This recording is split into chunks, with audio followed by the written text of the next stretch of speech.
So I won't be doing anything new. These are the old ones that are online. Evaluation Basics, Track and Sign in the bosque with mammals, Track and Sign in the bosque with birds, bugs, etc. Track and Sign in the mountains. Then this one, which is a live Zoom, so that'll be a full set. If you want to watch them all, that's 5 of them. The next couple of things, February 7th, we'll have a mock evaluation at Tingley Beach. This will be a good opportunity for somebody who's never done a mock or evaluation and see how it works. We'll try to make it pretty real, but we don't score it, and it's pretty informal, so it's usually a lot of fun. Probably be about 3 hours. I'll get out details when I see what the weather's going to be like in terms of start time. And then March 6th, this is just before the track and sign evaluation. I'll be doing a prep field trip. This will be in the field, probably in the morning on the river, in the afternoon somewhere in the mountains. So if you're interested in any of those, I'll send out up-to-date information about all of those when we get closer.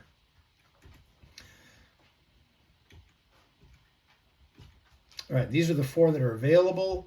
They're pretty self-explanatory. They are a little longer. They cover a lot more detail than I can't go into this stuff all in one eval, or one Zoom. So if you're interested in any of these, I would recommend go see them. So this is a list of the new stuff. It's not a complete list, but it's pretty close. The blue, this is the stuff from all the things that we looked at in the bosque, over which is now about probably 10 evals that I've done with Casey McFarland. And this is not a bad thing to look at. It's on the website without the updates, but I'll put that up soon. Some of the new stuff, we'll go through that so we don't have to look at all this list right away. This is for the mountains. Some new stuff here, a few more actually, I think. Some of these are actually on some of the old ones, but I wasn't sure, so I went ahead and highlighted them. And some are, I know are not on any of the old ones. So the first thing that we did that's new is mountain lion tracks. This is at Ojito, and on the left you see a really large, very nice mountain lion track. Didn't photograph really well. And then on the right is a nice scrape, and the scrape is basically about as wide as your hands, about 8-10 inches long, probably with a little pile on one end. And I did not smell it, but apparently, from what Mike tells me, he's on the video here, if you get there early enough and sniff it, it'll smell like cat urine. Is that right, Mike? That is my experience. Okay. So I wish I had a better picture of the mountain lion track, but in person it's a lot easier to tell because they are big and they're impressive. And I know they really want to find these on the eval, so if they can, they will find a mountain lion track for us to look at. We just got lucky on this day. Now this is not on any of the evals, but I think it may be coming. They actually did this when we went to Mancos once again with Casey. He did a prairie dog burrow up there. The reason I added this is that they are spreading. There are now several colonies in Albuquerque spread around town, and they're now spread into the East Mountains. So they were within maybe 8 to 10 miles of our last evaluation, which was down in the Manzanita or Manzano Mountains. So I wouldn't be surprised if the prairie dogs didn't show up, because if they need easy stuff. So the burrows are easy. There's a bunch of them. It's a village. They're all high mounded with big holes, lots of poop. They scat everywhere. They just scatter it around. It reminds me of small beaver or porcupine maybe. But it's pretty hard to miss a prairie dog burrow when you see them, because they take over the landscape when they do move in. All right, so this is one that was tricky. Got me and a whole lot of other people. I did not realize that the beaver hindfoot heel had a particular pattern on it. You can see it there. It doesn't turn up often because the beaver's heel doesn't often hit like that and then leave a perfect track. But if they have a chance, if the foot goes down without sliding, then you can get this pattern. I saw it and I missed it in the eval. Most people did, but then I went looking for it and I was able to find it once I knew what I was looking for. So this may turn up again because we often find beaver footprints. They're pretty common in the evals. Yes, question. Quick question on the beaver track there. Let's go back. So go back one. Thanks. Does the heel pad extend to the left as far as the beaver is concerned, or down on our picture? Probably not much. It basically comes off of those 3 toes and goes back and kind of it's a little like our heel, I guess. Yeah, It's okay. no, it's not wider than the toes. So that is probably about the width of it at the end, like that. I, Yeah, okay. the overall, I wish I don't have a picture for it, but the overall shape would look more like a swim fin. Okay, cool. You know how they taper towards the back, yeah. In fact, they look a lot like swim fins, which that makes sense, I guess. Badger foraging. This is a big new one.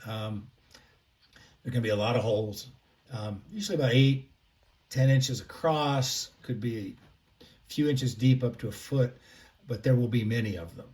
When a badger moves in and starts foraging, this is pretty classic foraging for insect larvae under trees, almost always under trees, and just lots of holes.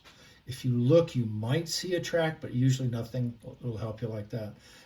But you basically just go on sheer volume of dirt moved. These guys are the ultimate earth moving machines down in the bosque. So if there's a whole lot of these holes, lots of dirt moved out, then they're almost always going to be a badger foraging sign. Flickers. This was new this year to me. So this flicker dig on the left, it's not a great picture, but this is a mound, probably an old insect mound, ants, and there's all these little holes dug all over, and if you look really close, and I kind of missed it, there's actually a couple of scats on here and one tiny track that's almost invisible. But if you look to the right is the evidence that tells you what it is. Some of these holes, if you look in them, you see what looks like someone had taken a pencil and stuck it in the ground at a steep angle, almost parallel to the ground. And the only animal that can do that has to have a long, pointed bill, and that's a flicker. And they love to dig, and they love to dig in old ant hills. So this one actually turned up twice last year. And anytime they want to find these, they can. If you start looking, you'll see them. But the key is that pencil look, and then if you look, you might find more evidence in a larger, if you widen your look a little around. They can be big. There can be dozens of these little holes in one hill. And then this is another one that turned up. This is flicker scat. It was on top of one of these mounds. Small, white. Usually they're made out of insect parts. You can't really touch them, but if you can find one outside, roll it in your fingers, you'll find it looks like it has a bunch of sand in it, which I think is insect parts more than anything. But it's really hard to identify unless you associate it with the flicker hole that they're dug or their other work on those mounds. Cottontail fir. Now, I don't. This one got me as well. I don't know cottontails as well as I would like, but apparently the gray, the kind of softness of it, the two-tone, it's actually white, light brown, and gray. Those apparently are cottontail colors. Does anybody know more about that than I do? Because, like I said, this one, I struggled with this.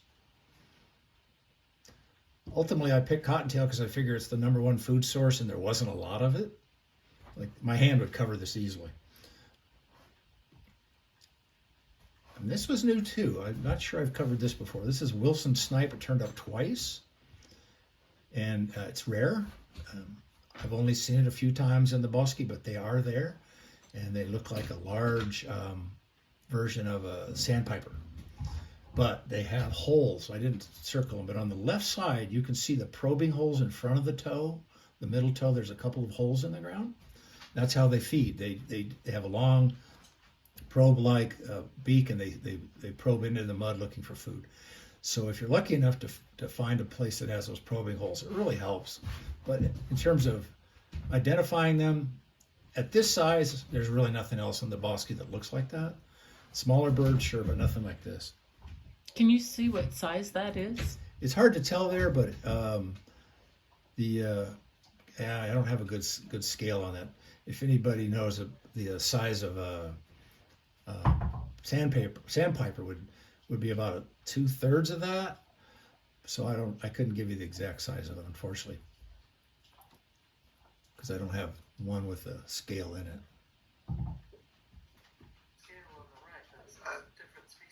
Did that animal have a halux, or were those just Well, holes in? it does. Unfortunately, can you guys see that? Yeah. Okay, good. Yes. Here it is. See that? Yeah, that was what I was curious about. Okay. This one over here, there's one here. Yeah. and that is the tip of one. So they're very similar in design and everything else to the sandpipers because they live the same life pretty much, running around in the mud all day. They're just a little bigger, and this may or may not appear. If I had more tracks, like this one's almost gone, and some of the others there was no halix at all. That's a good question, though. Right, raccoon scat. I keep missing this. They live at all kinds of places. This one I missed. It's on a log 3 feet from the river. And from what I was told by people who have been doing this a lot longer than I have, this is one of the main places raccoons like to leave their scat, on a log next to the river. So I'll never miss that again.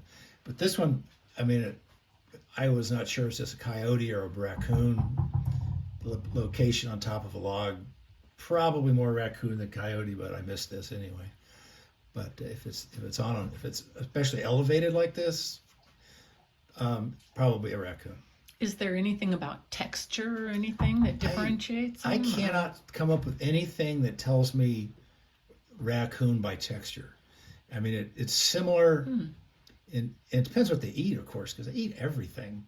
So I've seen it all And kinds of colors. Coyote and raccoon. eat Exactly. everything. There's so much overlap in size and diet and everything else. It comes down a lot of times to presentation.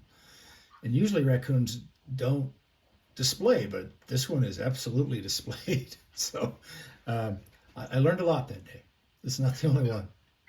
Question for you about Sure. this. Did you, and I'm sorry to be scatological, but hey, we're here. Did We all you love scat.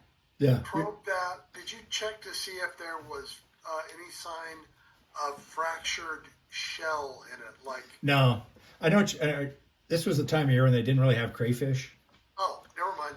Yeah, but the last time I missed it, raccoon, when we broke it open, there was in fact crayfish shells in it. Yeah. And the problem is on evaluation, you can't really do that. Because the first thing I do if I find scat is open it up, right? Yeah, right. Well, you're not allowed to do that because the people that come after you can't see what you saw. So Oh, righty-o. it's always frustrating because I could see like here's a seed from a Russian olive right there. I know that, Oh, cool. but I don't know what else is in there. So, but if I saw a little claw sticking out, yeah, I would definitely go raccoon. Cool. And this is cool. These guys moved into the bosque within the last 3 years. Hispid cotton rat. They're like a big vole.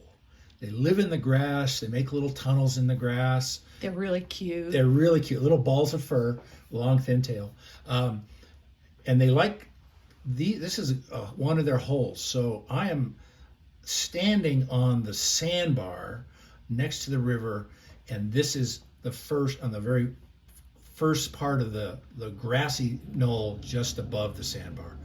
And so there's a hole here, and there'd be more holes along probably. And you look in there, and you might see some little rat scats, not always, but this appears to be pretty common.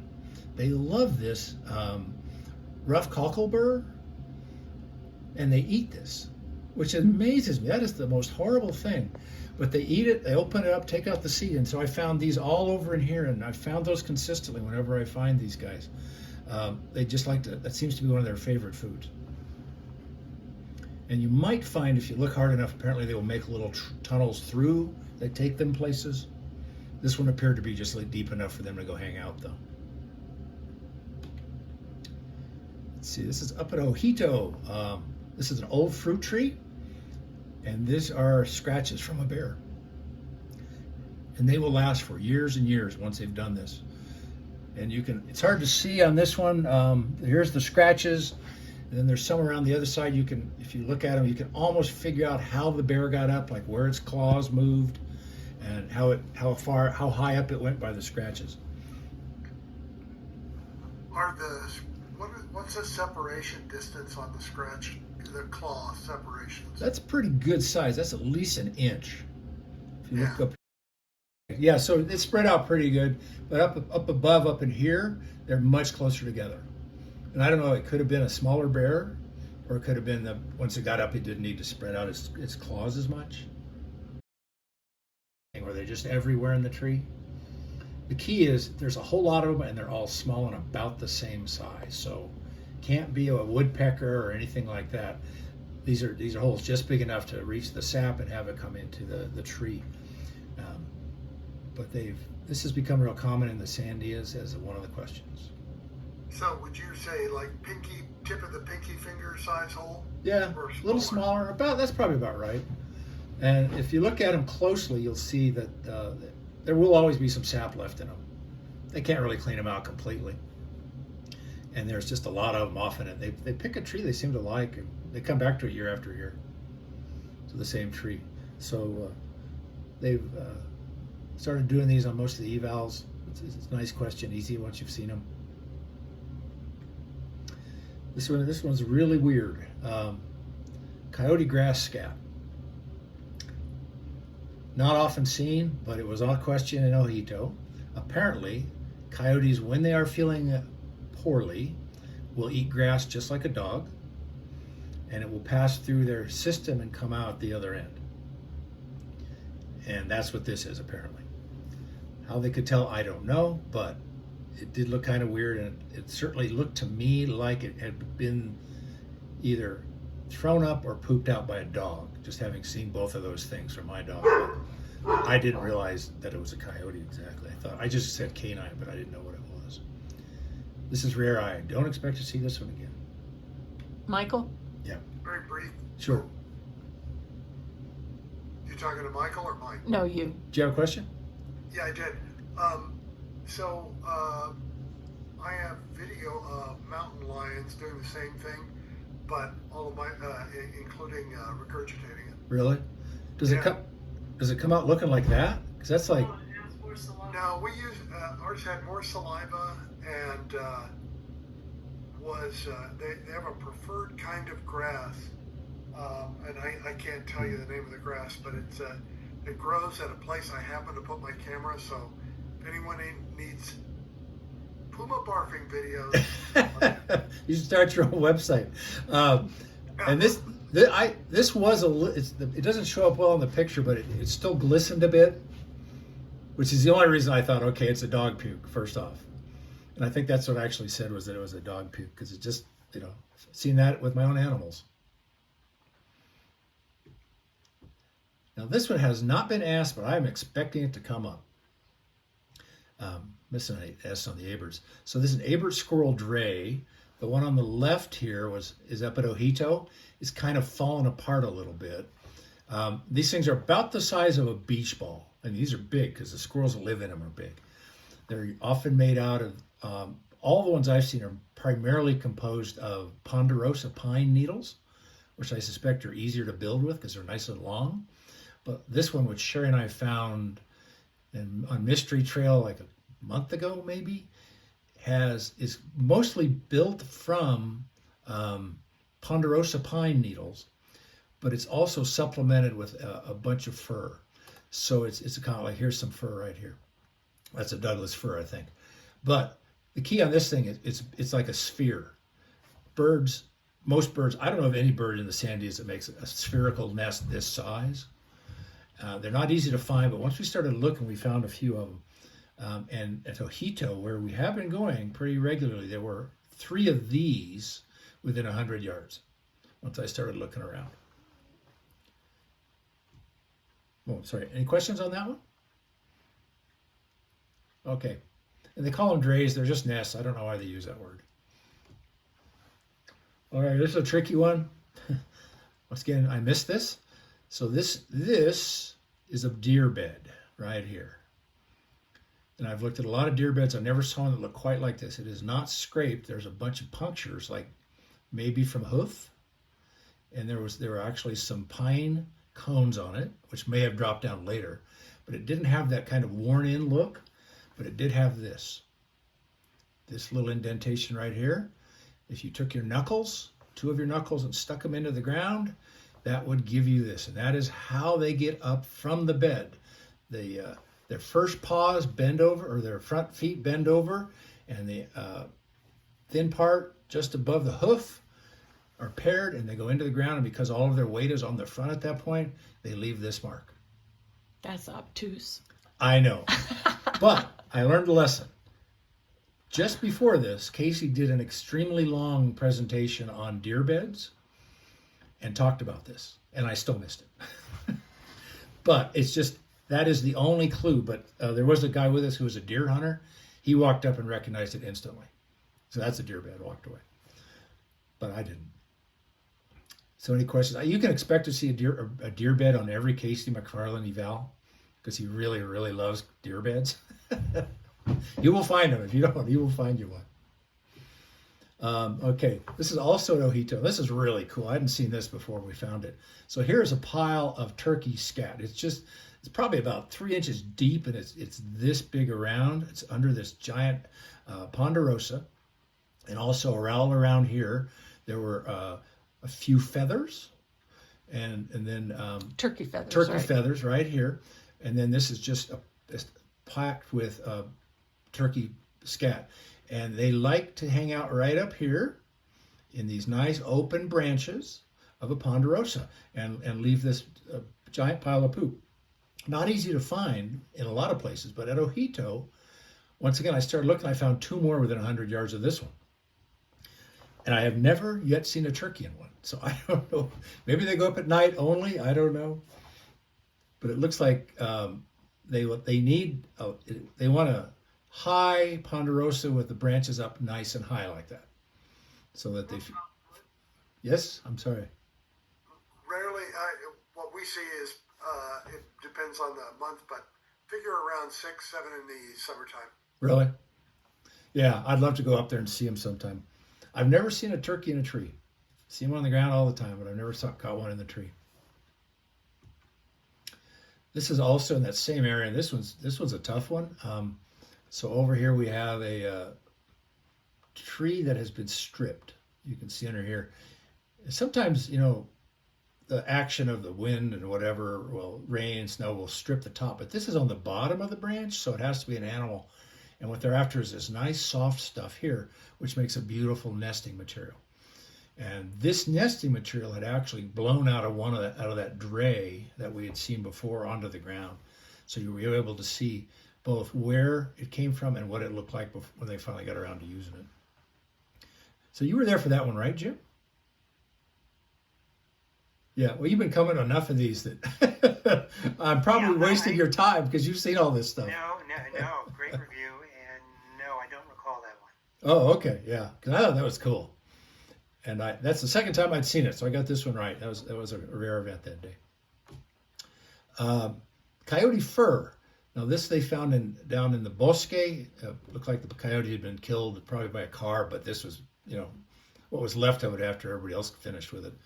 And this was a little easier. I mean, this looks like a coyote, doesn't it? Color-wise, this bit right here, it just looks kind of like, and the quantity is much larger than the deer or the bunny. So it's got to be something big, and it doesn't look like a domestic dog. It can't be a cat. It's too big for that, so that kind of leaves coyote for that. This is just a happenstance find, but they are so good at finding the dead parts of animals that I think you can kind of count on seeing one in most of these evals. Question about Sure. this. Sure. Was any bone tissue found at Nothing. the site? Just fur. It was almost like it had been skinned. Mm-hmm. It had. And I think, probably there was more of it to start with, but by the time they found it, and they found it under the bridge, this was all that was left. And in the past, they've done the same thing with skunk pelts that they found different. If it's a dead animal, they're gonna show it to you. This is a really weird one. All of these little white things, little tiny bird scats. And the correct answer was just who made it. The answer that they accepted was bird, but it was decided it was probably a junco based on size. God knows how.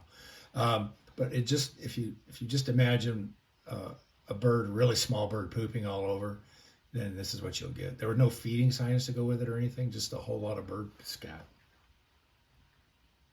And this is in the bosque, and if you start looking, you will find this absolutely everywhere. So the junco is only there in the winter, though. Right, and this was March. God, I don't remember. Makes sense. March. Yeah, I think it was March. You were there, Jim. Was it March? Remember this one? I don't recall that one either. Oh, maybe I just Yeah. imagined you were there. Or maybe I got the wrong date. I don't know, but yeah. And Yeah. you can see it. Well, there's some nice green stuff just starting to grow around it, so must have been some rain, I guess. But the only answer you need on this is bird. And a mule deer skull, and it was a male. Not too hard to figure this one out if you've seen any mule deer skulls, and we'll talk about how you can make that easier to understand or learn at the end of the video. And it's male because of the circled location where I don't know the name of that feature, but it was the beginning of the antlers.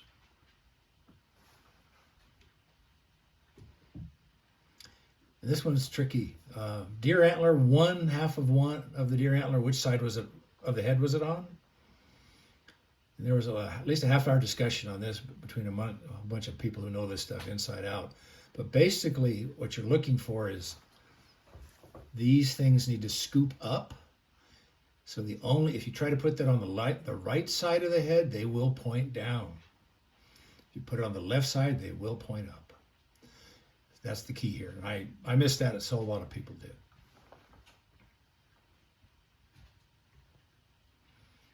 And continuing with the theme of dead things, raven skeleton.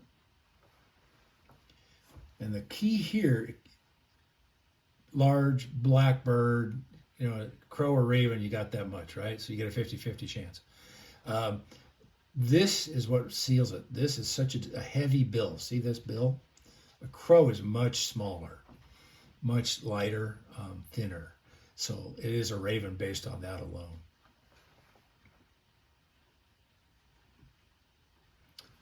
This is the one that broke my heart. I missed this too. This domestic cat track here, not a great photo. This is this is a better photo of a different time and place done by Kim Cabrera. But you can see that the question here is clearly it's a cat track because of the toes and the giant pad and the lack of claws. But is it a domestic cat or is it a bobcat? And I should have gotten this and I didn't. Basically, I've always been able to cover a domestic cat track with my thumb pretty much.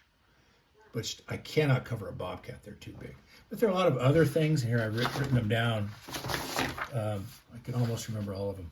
Okay, so these toes are slightly forward. Bobcats are not like that. These toes will be down below. They're rounder. So when you say they're slightly forward, they're pointing out, but they're forward as in they're up closer to the other two toes, right? Up this way, right. Okay, so I get instead it. of this being down here, it's up here. And the pad isn't as big. You know the test where you can usually put it like 3.5 of these toes in a bobcat pad. After 2, it gets tight in there. Also, these toes on the outside are way out here.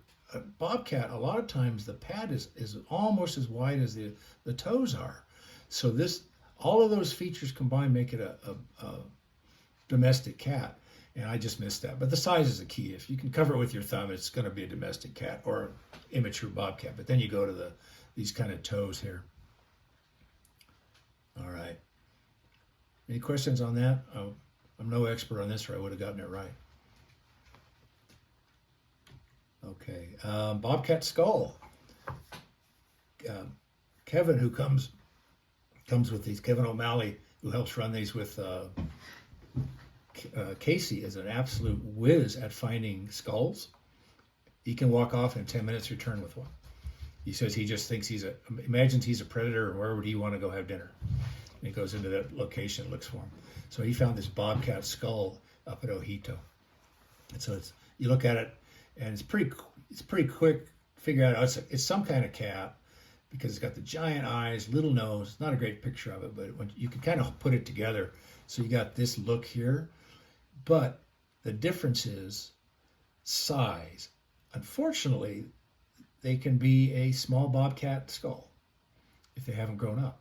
So then you have to go to morphology, and this is the key. right here, this little weird little tooth right here is in a house cat. It is not in a bobcat. You can't see it on here, but on the actual skull in the field, this was clear. So you can forget about.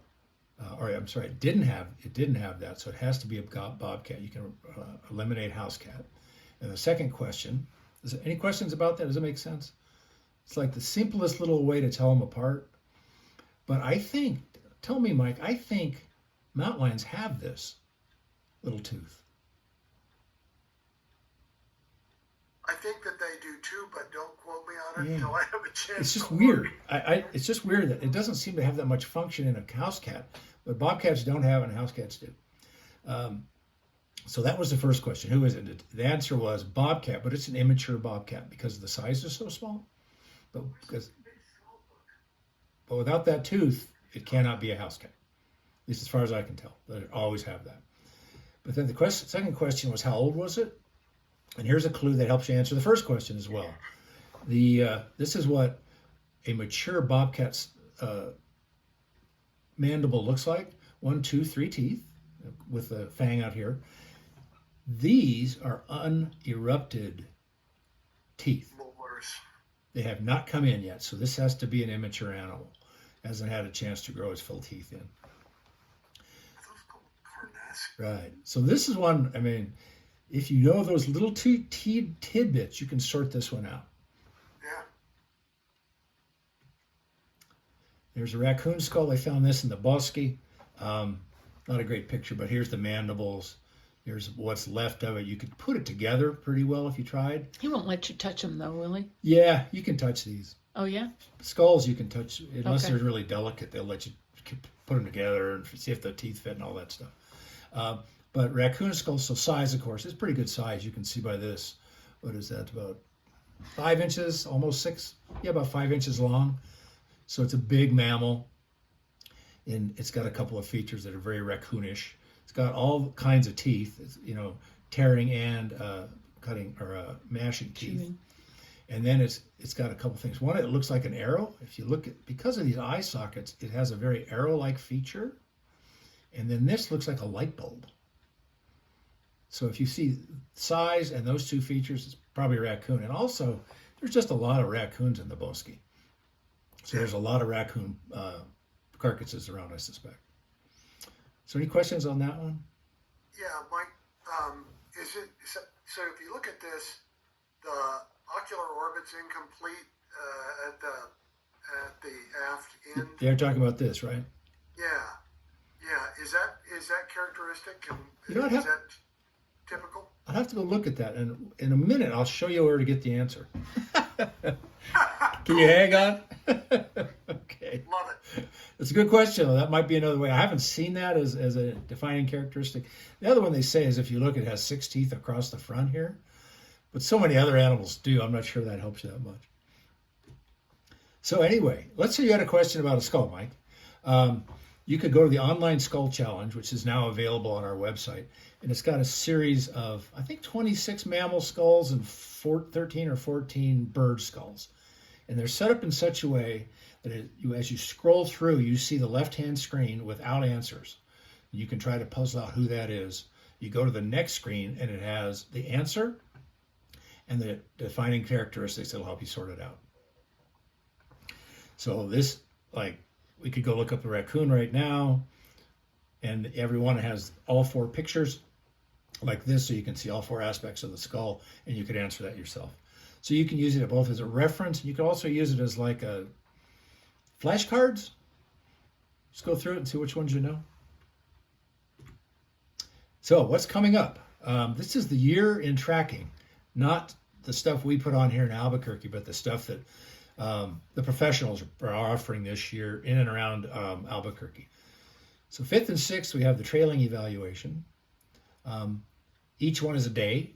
Those are both waitlisted at this point because they only take 4 people per day. 7th and 8th is the track and sign evaluation. That is also waitlisted, but you have a better chance of getting in on that because there are always people dropping out, and they can take up to 10 people.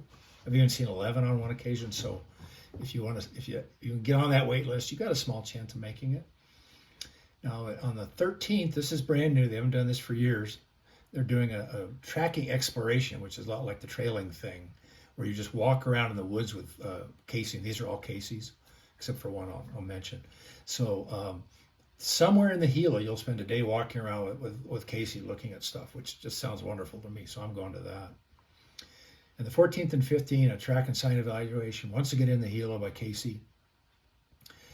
And then September 23rd and 24th, track and sign evaluation in Mancos, Colorado.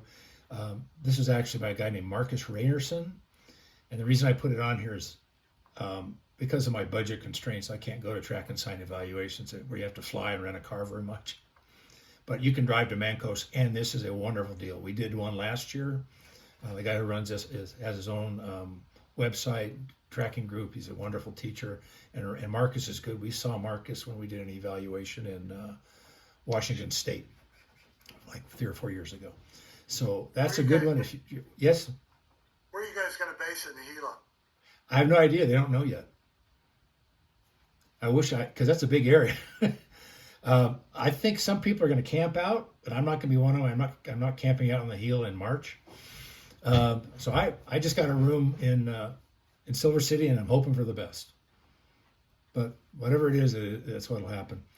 Now in Mancos is great because you can actually stay in Mancos, which has a lovely little hotel, and it's a nice little town. We liked it a lot when we went there. So then coming back to Albuquerque, once again, all Casey. October 14th and 5th, 2 walking field courses. These are basically the same as the tracking exploration or trailing evaluation. You just walk around with Casey and Kevin and look at stuff and learn about stuff. Each one is a one-day event, and like these others that say exploration and so on, they are more physically demanding because you will cover the ground you need to find things. And so we did one of these up in the west side of the mountains, and we bushwhacked for hours, basically. But it was wonderful. It was the most wonderful thing. Yeah, one cool thing about the walking field course is that they talk to you about what would be the most likely place to find track and sign. If you're standing out in the middle of nowhere, what would you walk towards in order to look for sign? So it helps you kind of think about how an animal reads the landscape. And it works too, because after that one day, and I did both of these, but the second day was pretty much the same. I was trying to find a place to teach up at Ojito, or not Ojito, but at Carlito. And I walked all around, I couldn't find much of anything. So I went up high and I looked at it. Imagine I was Casey McFarland. And he says, find things that attract you on the landscape. It'll attract animals. And so I looked and I found some large ponderosas. There's lots of ponderosas. These were more noticeable because they were large. I went down there, bear sign all around. The bears were hanging around under them. So he teaches you how to look at this like the animals do, and that is just lovely fun. One day, so there's one on the 14th, another on the 15th, and then 2 more, 18th and 19th. And then there's 2 days of trailing evaluation, and there's one on the 5th, one on the 5th, one on the 6th as well in March. This is a 1-day evaluation. You go, there's 4 people, 1 day. Each person takes about a quarter of a day following a trail. And the weird thing, I've never done one, but the weird thing is you don't get much feedback as you do it. They watch you and they score you, and then at the end of the full day, they tell everybody about their feedback. At least that's how it's done with the 2-day evals. So Sharon and I did a workshop with Casey doing this, and it was absolutely wonderful. By the end of the day, we were finding things we could not have imagined and following trails I swear I would not have seen in the morning. And so in 1 day, you can learn a huge amount about trailing. Any questions about any of those? If anything else comes up, I'll let you know. But I only bug you guys with stuff that's local, because I figure you can find stuff out of town. And that's the end. Any questions about any of this? Comments? Anything? All right. Thank you for doing this. It was great. Sure. Well, if you come up with anything, give me a call or don't call me, but send me an email. Everyone, you all have my email, or you wouldn't be here today. Anything, or if you find scat, whatever tracks you want to know more about, send them to me. If I can't figure it out, I can probably find somebody who can. All right, so I think that's it. Thanks for